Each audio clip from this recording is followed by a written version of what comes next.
Баршаңызға сәлем, сіздермен Маржан. Бүгін біз брокколи салатын жасаймыз. Ол үшін менің каналыма тіркеліп, видеоны соңына дейін көріп, лайк басып, комментарий жазуды ұмытпаңыздар. Біздің салатымызға қажетті заттар: қара бұрыш, брокколи капустасы, қияр, қызанақ, тәтті болгар бұрышы, лимон, аскөк, көкпияз, зәйтүн майы және тұз қажет. Мен қазір қайнап тұрған суға бір ас қасық тұз салып, брокколимізді осыған саламын. Және де брокколи 3-4 минутта дайын болады. Көп ұстауға болмайды, өйткені езіліп кетуі мүмкін.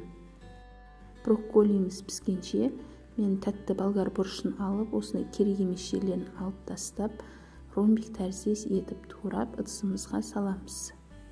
Менде болгар бұрышы осындай сары түстісі, сіздер кез келген жасыл түстісін, қызыл түстісін қалауларыңыз бойынша алсаңыздар болады.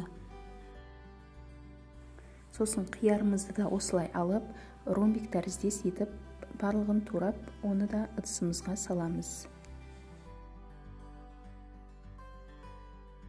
Сосын қызанақтарымызды алып, осы видеодағыдай етіп турап, оны да қосамыз. Егер де сіздерде черри қызанағы болса, ол да өте әдемі көрінеді.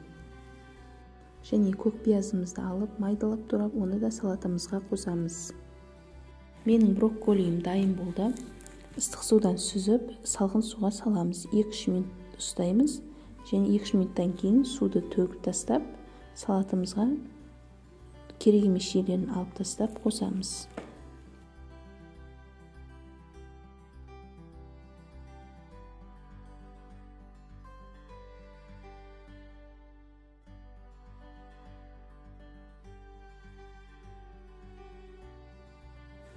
Аскөктерімізді де салуды ұмытпаймыз. Оны да майдалап салатымызға қосамыз. Енді біз салатымызға соус дайындауымыз қажет. Ол үшін біз лимонның жартысын алып, осындай лимон сыққышпен сығып, немесе қолдарыңызбен қыссаңыздар да болады. Сосын оған 2 ас қасық зәйтүн майын, жарты шай қасық қара бұрыш және де шым-шым тұз қосып, жақсылап араластырып, салатымызға қосамыз. Жақсылап араластырып, ыдысымызға саламыз. Сіздер де жасап көріңіздер, ас болсын.